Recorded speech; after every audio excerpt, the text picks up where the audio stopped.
So welcome to another episode of the Dope Designer Club. Today, my pleasure is to welcome Aanchal Bhatia. Aanchal is a client of mine and a dear friend. She's an entrepreneur. She's an author.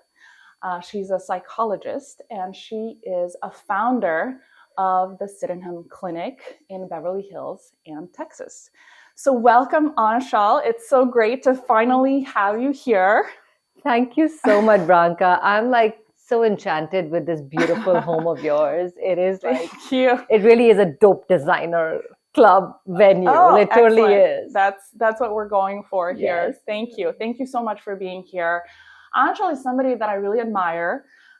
She has this amazing, she's like a force, right? When I first met you, you're this beautiful, intelligent woman, and you created this very, I'd say, unique organization, and we've been working on it together for quite some time now.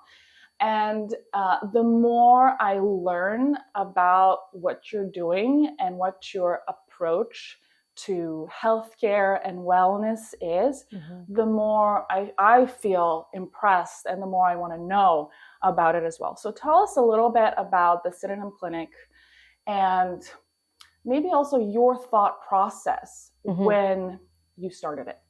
Sure. Well, thank you so much. I've absolutely enjoyed working with you. And I know we're just going to be friends forever. It's not just going to end at this Sydenham Beverly Hills project. Well, we're going to make more of them. Absolutely. This is just the flagship. It's just the beginning.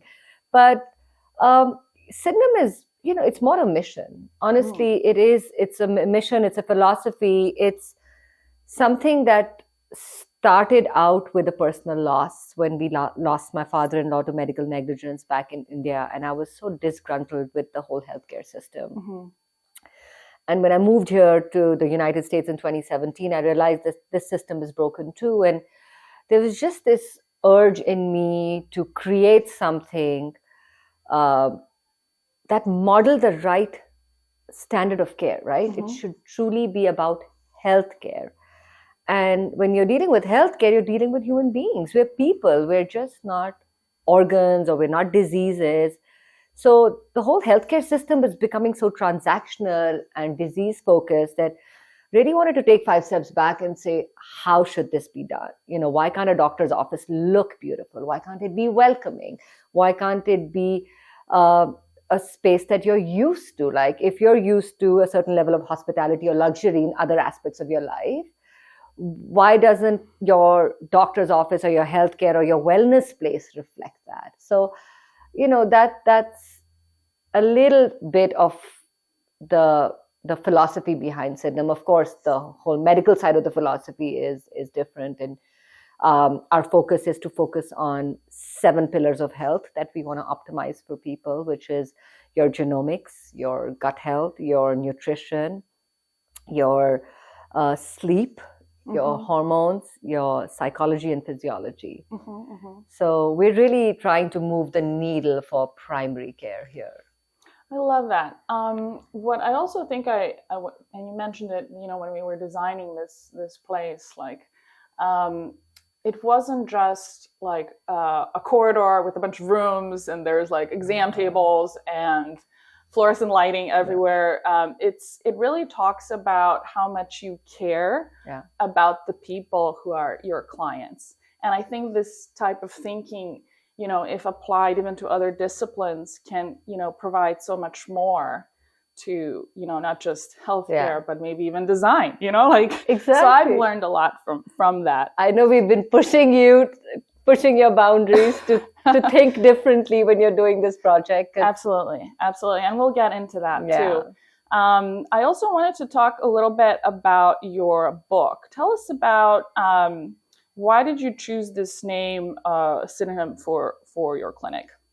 So when we were looking for names for the clinic, I wanted to create something that's institutional. I'm very inspired by the Mayo Clinic, and the Mayo Clinic has been the #1 hospital for literally, they've been around for 150 years, and for 25, 27 years, they continue to be #1, and it's really a center of excellence. So I wanted to find a name that represented that standard and something that we could institutionalize and something that could go on for generations. And back in the day, my son was studying in a high school called DeBakey High School, and it's a little school. It's a school for preparing doctors. Like you have these high schoolers roaming around in scrubs, and they have dental chairs in their school. So we would just, my co-founder and me, Despo and me, were one evening sitting looking at this homework sheet where he had to memorize so many names and what these different doctors did. So somehow, I also feel like I believe a lot in metaphysics and the universe, and things just come to you, which are meant to be. And this name like drew me out of that whole list. And then I researched him more. And I felt that, so Thomas Sydenham is the father of English medicine. He is known as the English Hippocrates. And he had some things, like, though it was 1600 something, it was like really in its raw, archaic form. But he said, for chronic diseases, the patient plays a role. And it's very important to keep meticulous medical records. And I think like that itself took the onus away for disease. And that was like the moving point, because before that, they thought like humors or like ghosts and spirits come in, like we have no control over disease. So that really echoed and stayed with me. And I'm like, why have people forgotten him? Why doesn't anybody know Thomas Sydenham? Right. And that's how we took our inspiration and named our clinic after him. I love that. And I think we're getting hints into like, my next question also.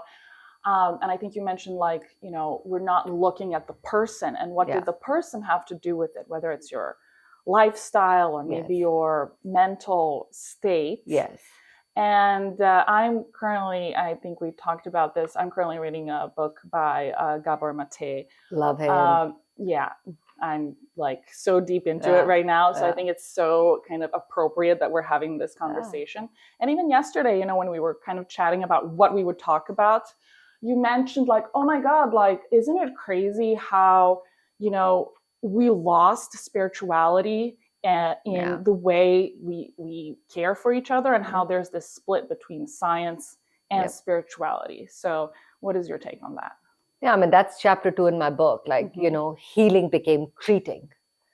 And that's where the split came. And somewhere I think like we just don't know enough right now. And science has limited answers for us. It does not answer a lot of questions. And somewhere the medical system chooses to just look away and turn a blind eye. And Gabor Mate actually talks about it. He's a physician, and as a physician, he brings this up that your childhood, your traumas, your internal state has a huge impact on your physical health. And I feel like there's a consciousness movement happening. I feel like people are becoming a lot more aware. Of course, here in Los Angeles, it's far more than other parts of the world, and where I've started in Texas, it's a little more conservative, and they may not be as forthcoming to embrace these radical ideas. But I think the movement's starting, and a lot of these gaps in knowledge are being plugged by knowing that, okay, there are things beyond us, and your mental and spiritual health impacts your physical health. Absolutely. And you mentioned like how, our culture here in LA is so like radical, but I think a lot of these old cultures, already kind of have that ingrained in them, this like connection with nature, with our community, and we'll get to that. But I do want to mention your book. I'm really impressed that you wrote this book. I didn't have a chance to read it in one day, but I like the theme of it, and I think it definitely stands as kind of like a testament to like what you're doing in your clinic as well. The book is called Your Doctor Is Not God, and How to Be the CEO of Your Own Health. So what is our responsibility in taking care of ourselves and our health? So this was like a reaction to and it goes really well with your outfit too, I have to say. Thank you. But I really need to do like a updated version of this book, because I wrote this in 2016, And my publishers are sort of upset with me. I didn't stay back in India to market it, do all the road shows, and I moved here. But it was catharsis for me. I just needed to get it off my chest because we were victims of medical negligence, and we met a lot of God doctors, and they didn't know it all. And what really helped in getting the right care was me stepping up. And first thing I did was like documented everything. So when they saw like the whole history, the doctors were able to join the dots and diagnose correctly. So I think that's something that we can do for ourselves, and which is why I set up my first company, Texas Medical Concierge. And that was like an assistant for if you're going through a healthcare crisis, you don't never have a medical secretary, right? You may have your own personal assistant, but they're not medically qualified. Right. So just to have somebody give you administrative support, upload this report, send this X-ray to Cleveland Clinic, get a second opinion. Those are some of the needs that I had. And I kept running into the healthcare system opposing me because I had this concierge service that would take out research for me, or they would tell me to try this modality. And I just realized that the whole doctor-patient relationship is changing also now with Google and with biohacking. It's not like the doctor knows more than you. Sometimes the patients are even more educated today, and that's what we do at Sydenham. Really, we meet you where you are, and we say we don't know it all because there's so much new stuff coming out. There actually is a 17-year gap, and it's established. There is a 17-year gap between what research comes out and when it becomes mainstream. So how can these doctors plug the 17-year gap? The system doesn't allow it. So you can't have doctors who say, I know it all, and come to approach health from that point of view. So I really feel like to become the CEO of your health, you first need to step up and say, okay, this is a partnership, and let's do this together. In your book, Aanchal, we're back with a little extra guest here. In your book, you talk about Ikigai. Yeah. So what is Ikigai? Give us your interpretation. And what does it mean to you personally? So Ikigai is a Japanese word. And there's a blue zone in Japan. For those of you who don't know what the blue zones are, there was a National Geographic study done on areas in this world where people live the longest and healthiest lives without chronic diseases. And Okinawa in Japan is one of them. And they discovered that this is a concept in Okinawa where people are really living life in tune with their purpose. So Ikigai, like if you see there's like a Venn diagram and you Google it, it says it's your passion, your purpose, your mission in life, and it all comes together. It's what you love doing, what you can be paid for, what the world needs, and what you're good at. So when all these things come together, it's your Ikigai. And you can call it living in a flow state. You can call it just living in alignment with your core purpose.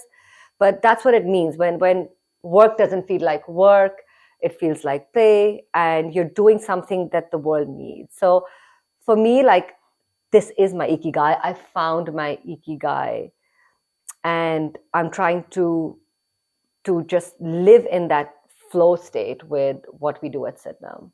Love that. I love that. So quotable. Yeah. So awesome. I also feel like, when you find your Ikigai, you never really retire. Because like a lot of people are like, oh my God, I got to finish this. And like, I'm saving up just so I could never do this again and never see these people again. Yeah. But when you're like surrounded with people you love, when you have this purpose, when it's contributing to the world, there's no reason to stop. No, and you just want to keep shining brighter and brighter and brighter, and there's this urge to keep going because you're contributing, and you're not living your life with milestones, or when this happens then I'll be happy, or when that happens. Like, I have a lot of goals in life, but they don't define me. Like, I'm not in a state of gratitude. It's just like a GPS direction that I put in my life, but you just take each day as it comes, because you know the direction that your life is going. I love that. And I think what I'm also getting from that is that, like how you say, I have goals, but it's also like this journey and the steps and everything that it's, all of this is a part of. Yeah. I love that. So we had a little break, so we're just going to keep going with my other set of questions. So we talked about Gabor Mate, we talked about your book. As I'm going through Gabor Mate's book, there are certain concepts there that, and we talked about it a little bit yesterday, and I thought it would be really cool to mention it again and talk about it here. One of the things that he talks about is interpersonal biology. And it's really fascinating to me because, you know, we don't really necessarily think about, we have relationships and sometimes, you know, we're affected mentally by these relationships. But he is actually in his book talking about how there are, you know, physiological and biological consequences of our relationships. What is your take on that? Absolutely. Like, you know, I actually have a pyramid in my book, and I've talked about, you know, how like there's a little bit of a hierarchy, right? It starts with your physical. It's sort of like the Maslow's hierarchy of needs. It's very similar, you know, at the base level, you want your physical needs met, right? And after that, as you go higher, you know, your dissatisfaction in life and your unhappiness comes from lack of your emotional needs being met. And people meet each other's emotional needs, right? And emotions are very, very important. And I've talked about in my book that dis-ease is actually repressed emotion. So when you repress an emotion, you don't shine the light on it, you don't process it, you don't acknowledge it, your body starts talking to you and giving you signals, right?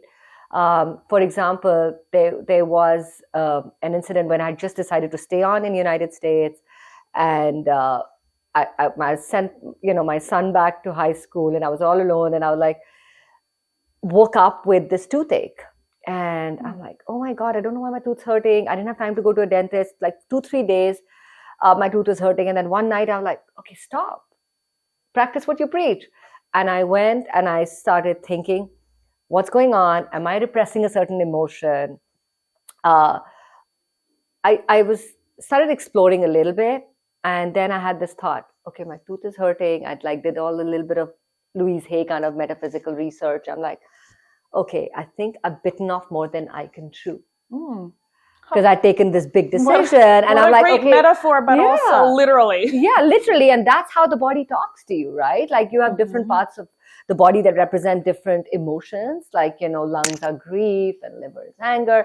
So sometimes you just look at that body part and you look for a repressed emotion.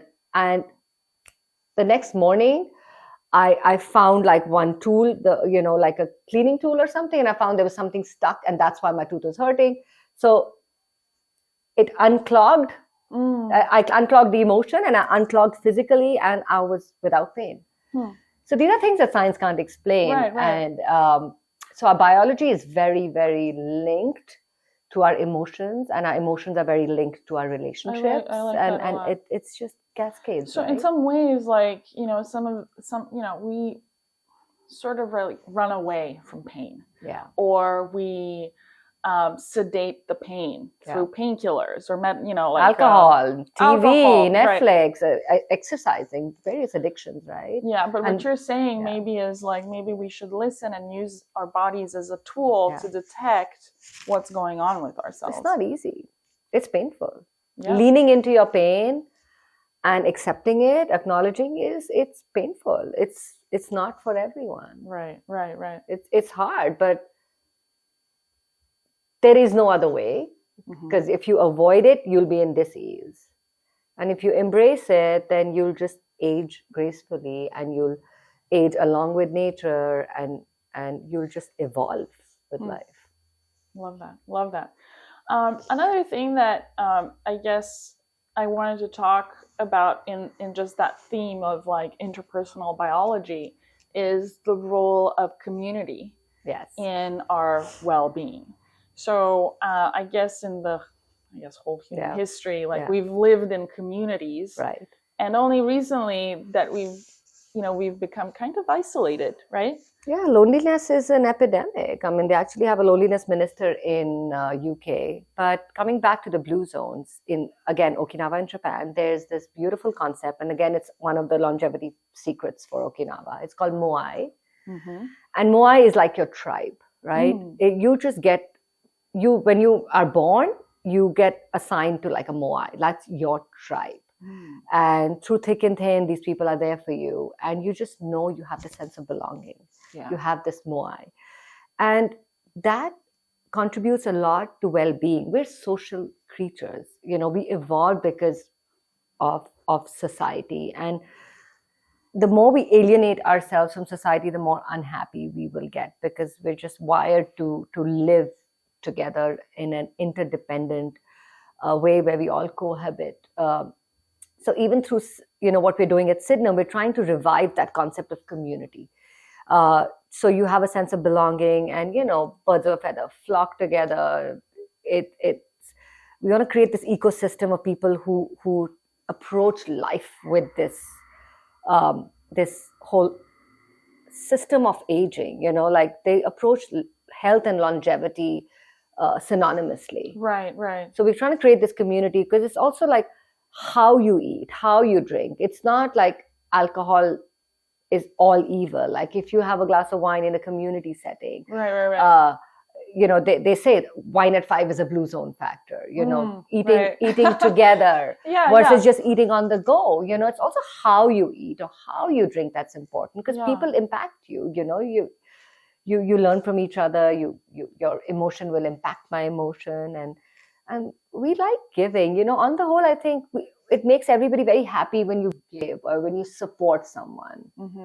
I want to say, and sorry to interrupt you, but I felt that immediately. I think when I met you, the vibe is so. I already feel like I'm a part of your moai. You know what I mean? Absolutely. And on that note, yesterday, we had a groundbreaking ceremony at the Synonym Clinic in Beverly Hills. And there was a Hindu priest there. And it just felt so intimate, and I feel so privileged that you invited me to this very close circle, and you and your husband was there, and your son was there, and your very close friends were there, and we were there. And so it felt really special, and I learned a lot from it. But I think your personality in general is like that I think immediately we just kind of hit it off. I think because you're vibing at a high level too. You're, especially in Los Angeles, you really need to find your tribe. Right. Because not everybody may be so aligned with who they are. And you truly are, you want to learn, you want to grow. And I love people who want to learn and grow, and you're expressing your creativity through your work. Yeah. I mean, and also I think this is what this podcast is about. Yes. It's about leveling up. It's about connecting. It's about showcasing all of the different ways we can be creative and the spark that we all share. But about the ceremony also, I was really impressed also with, you come from a very old culture. And there was so many different elements in this ceremony. There were these planets, and there was the god Ganesh, which is the god of new beginnings, which I love. And he's like a little elephant. Yes, he has an elephant head. So he's, I'm happy to talk about the ceremony. So what we had was, a havan. A havan is when, there is a fire, and then you have different rituals where there's a whole system that you pray to all the 9 planets, and each planet represents something. And you want to take the blessings, and you worship fire and water and all the 5 elements. It's not like you're worshiping God Ganesh as an idol, but it's also what he signifies, right? So we have 3.3 million gods in India, but they're metaphors. I wanted to say also, and I think that's really cool because it's also a different way of thinking about the world. And, my observation, and I'm a total outsider, obviously, but by, having so many gods, right? And giving so much meaning and sanctity to all these different concepts, everything then becomes sacred. Absolutely. And I was just I'm getting goosebumps, but I think that's just so special, right? It's sacred if you understand it, because I feel like somewhere we've not questioned enough, and we just blindly start worshipping. For example, we also worshipped goddess Lakshmi yesterday. Now, Lakshmi is the goddess of wealth. So just talking metaphorically, each of these, so Ganesha has, like, do we call it Vahan or transportation? Like they have like an animal that again represents something. So Ganesha's animal is the mouse, and the mouse represents greed. Now Lakshmi, her animal is owl, and owl signifies laziness. And Lakshmi, the word comes from Laksh, which is goal. So if you just look at Lakshmi, Lakshmi basically stands for control laziness and have a goal, and you'll get wealth. So when you're praying, you want to imbibe those qualities that the goddess represents. So it's actually very but I think practical. It's also kind of cool because like we were all thinking about it, right? Yeah. We were all thinking about, you know, what this represents, and so our thoughts are aligned. Yes. And I think it was a good like way to like pause for a moment and for all of us to have this same focus. We all want this center to, no, we wanted to succeed, so we all came together, we are all vibrating, and that's what, you know, weddings are and ceremonies are. You want like community blessing. You want all of us to come together and put our energy behind, like, we want this to succeed, right? We want this to be like you know, on the map in Beverly Hills, like where people want to come and say, okay, like this is Sydenham Clinic, this is where it all begins, and we want to you know, then share it with the rest of the world after this flagship clinic, you know, establishes itself. Yeah. I mean, somebody said like, what, you know, why don't we have, you know, like baby showers, like when somebody has a child? Why don't we have business showers? Like when somebody starts a new business, like we just like show up and provide all the resources that we can to support them in their new venture. And, you know, it's such a good, you know, because like you said, like when you share, when you're a part of these types of things, like everyone wins. And I love that. In the ceremony too, like there was a moment when we all had like this, what is it called again? Well, it's a tika. Tika, yes. And Karan, your husband, mentioned that it stimulates the frontal lobe. And that's where creativity comes from. So because this is a podcast about creative thinking, I was like, we should talk about that. So tell us about where is our creativity coming from? So, you know, again, science can debate it, whatever. We have something called the pineal gland, right? And they say that the pineal gland calcifies by the time we're like 6 or 7 years old. And to really keep it activated, you need to meditate a lot. And, you know, we also believe in the different chakras. And we're going to open all the chakras today, right here. So, you know, if you see most Indians, like the men would either, when they do their morning prayer, they would put a tika on their head, and the women, they put a bindi, right?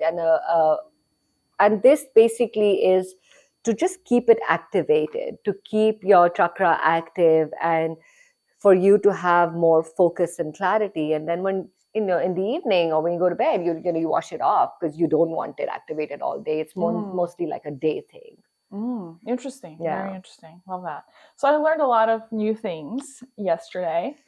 And so generally speaking, like there's a lot of culture. And I really love that in our relationship, in your clinic, in your approach to life. You mentioned the 5, you know, zones. I think that's also based in culture. And I think generally speaking, you know, also how it affected me, you know, I think originally one of the renderings I gave you said like, no, this is way too minimal for us. Like, I get it, but no. So I feel like that in bringing like your culture into the, you know, this venture, let's say, and this space, I think what I've learned that there's so many layers and this diversity and richness. And I love it, by the way. So tell me what it means to you. So, you know, just talking about hospitality, I feel like really I'm biased. India has the most amazing hospitality. We have the most amazing hotels. And that's what I was inspired by. I'm like, why, you know, and the US is very focused on standardization, and that whole culture is very different, right? Of service is very different. So I wanted to bring that level of hospitality and beauty and and just like, it should be very subtle. It should be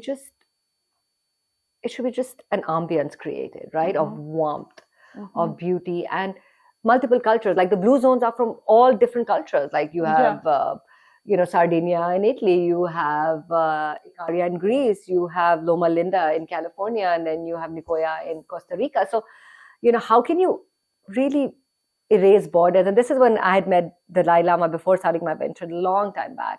I remember I was like, Your Holiness, what's your advice for me? Because Aanchal, whatever you do, remove borders, right? And I think like when we create this eclectic space and we bring different cultures in, we're sort of erasing borders. I love that. I think today, especially, there's like a lot of division over all kinds of things. Oh my God, you're not supporting this, but you're wearing a sticker on your head, but there's so much like anti everything.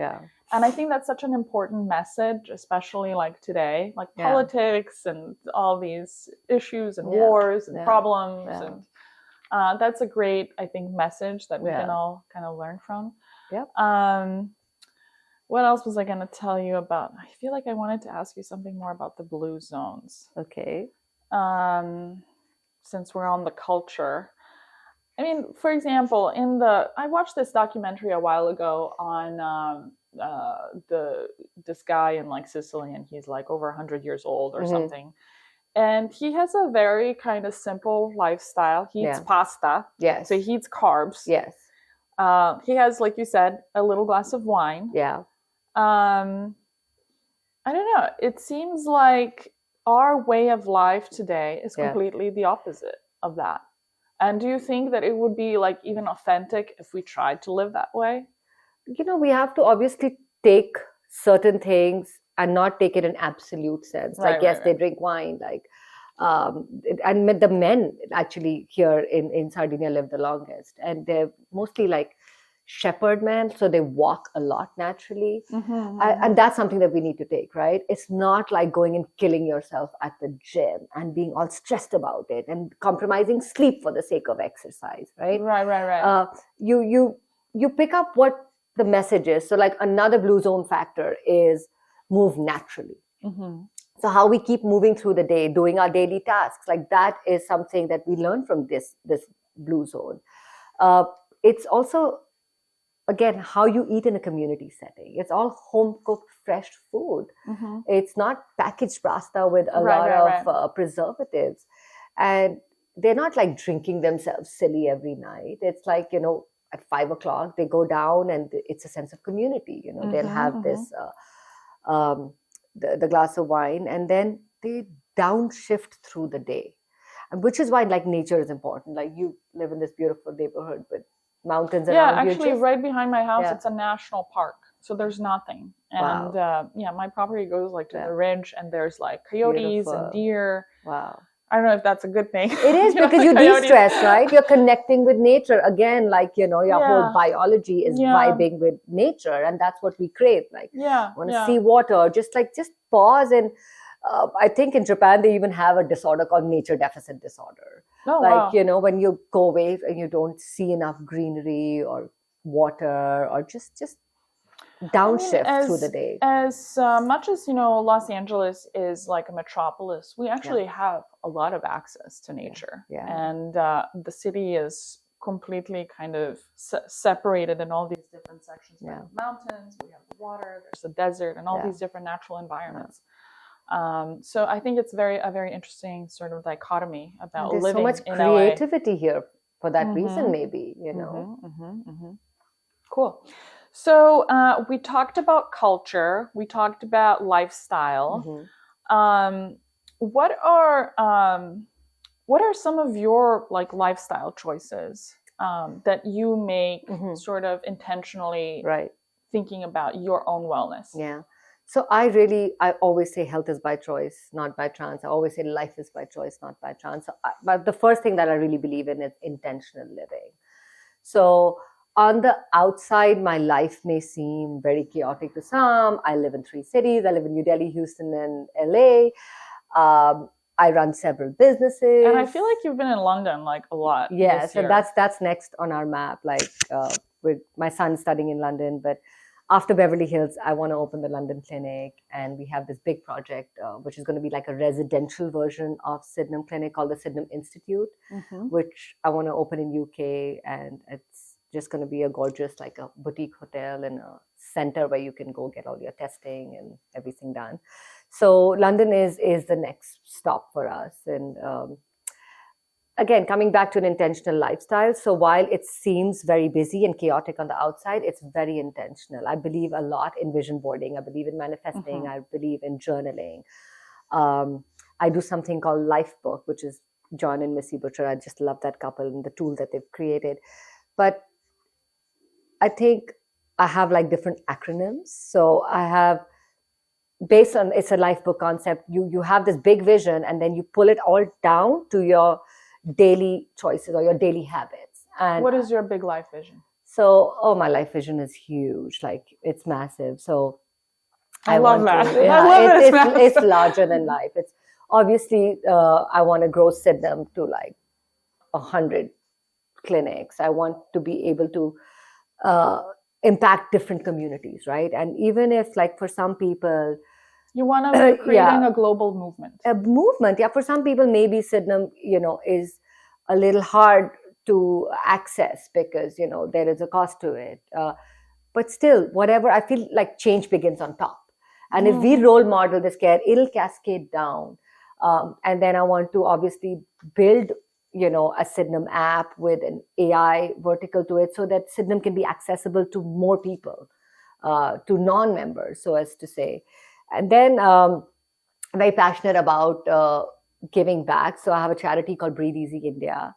And then I have a charity called Breathe Easy USA. So eventually I want like the charity component to be something that I focus more on. And I want to do this amazing event every year at the Sydenham Institute. Amazing. Which would really keep that movement going by bringing different thought leaders, by bringing like a whole sort of a health festival. Amazing.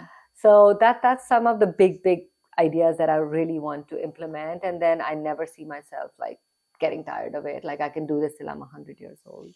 Perfect. Yeah. Perfect. So I interrupted you. You wanted to say how you have the big vision. I was like, so what is it? It's a lot. Like, I have a big vision for our family. I have a big vision for the business. I have a big vision for this world. I have a big vision for my country. So I just have,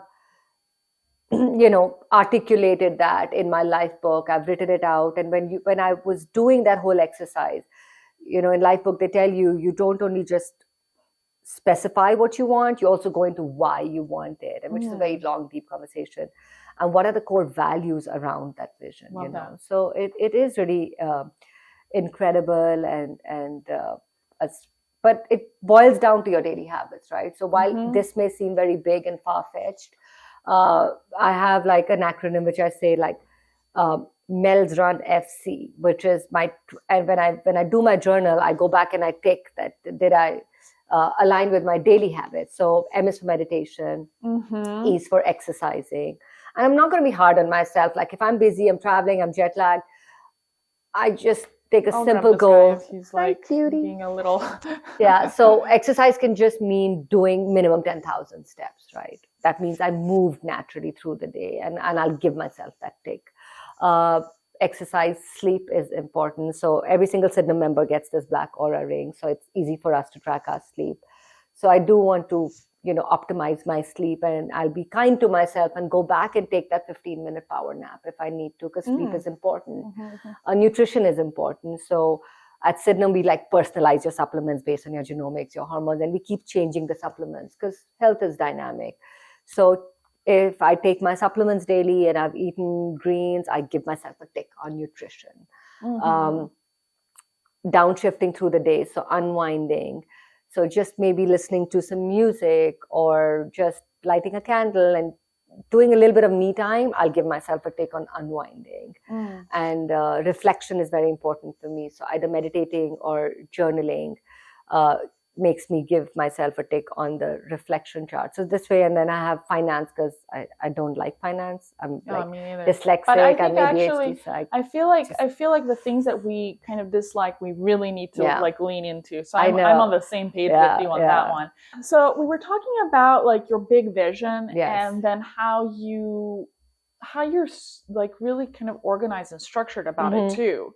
And, you know, I think it's one thing to have this big vision, but then like to take daily steps toward it. I think it's a really good message and tool for, you know, all of us. Yes. So I think I'm going to try that. Yeah. I think I'm going to try that myself. I'm not a big journal person. Yeah. But I think it's like, there's something about like taking up even just a pencil and a piece of paper and putting your thoughts down that really like centers you. Yeah, it totally does. And I love that. And I think I'm going to try that. I think as we kind of wind down our conversation, I learned so much about you, even in this conversation. And I'm sure a lot of people learned so many like really cool concepts. And in that sense, I think you're a really good mentor to somebody like me, you know, and I likewise, I have so much to learn from you. Was there anybody who served as a mentor to you or somebody that influenced you and that you look up to? I know that you, I think on your social media or somewhere, I saw that you took a picture of the Dalai Lama. So who are the people that influence you? So, you know, I see myself as a seeker, right? And I feel I don't idealize anyone. I think nobody's perfect, right? Everybody that I know is in their human form and therefore flawed. So while I'm inspired by a lot of people, I take different things from them. So, you know, like you inspire me in different ways, you know, on your sense for design, and yet you're an architect. So you have like a very scientific approach to design, right? Which is so intriguing for me because it balances that out. So I have like many mentors in life. I do a lot of personal development stuff, but I think doing a few events have really caused big shifts in life. So when I first moved here to the United States, I put on my vision board at the center that I need to redefine my definition of success. I need to think differently. I came from India with a lot of conditioning. So I went for a Tony Robbins event, like Business Mastery.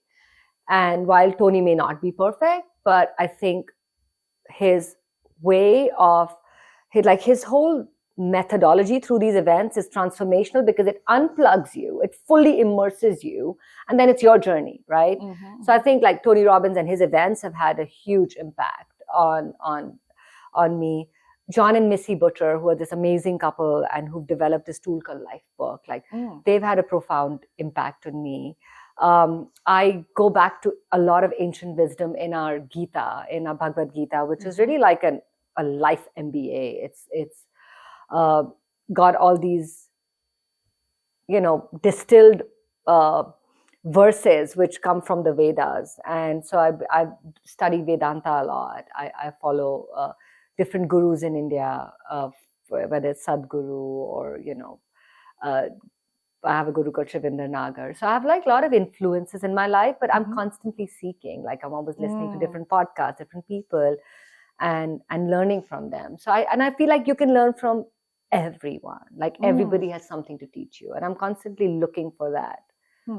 Whether it's even like my friends who are homemakers, right? I love that because they balance that feminine side of me, and I feel like sometimes we become too masculine in our world of work, and I really want to keep that feminine side in me alive. So I learn from them too. Maybe maybe elaborate on that. Like, what is your you're an entrepreneur, you're a businesswoman, right? At the same time, you're a psychologist, you're an author, you're a mother, you're a wife, you're a community leader. So like, how do you, like, as a woman especially, how do you balance that? Consciously, like you consciously need to balance it because turbulence will come. We will go through hard times. It's a tough journey that we're on, right? So there were periods in my life where I wasn't so much in sync, or where I didn't really embrace my feminine side.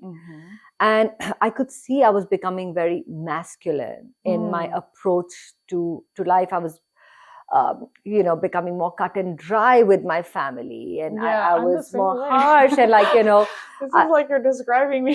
But it's very natural. And we became like that. And then you have all these, my mother, my sister, or my core friends. I have a forum, that keep trying to pull you back to that feminine side. And that's why one of my Mel's Round FC, the D stands for Dress for Success. And I feel like just dressing up as a woman helps me in the morning get in touch with my feminine side, and just nurturing. I love cooking. My love language is cooking and feeding people. So that just keeps up my feminine energy vibrating at a high level. And now I just be myself.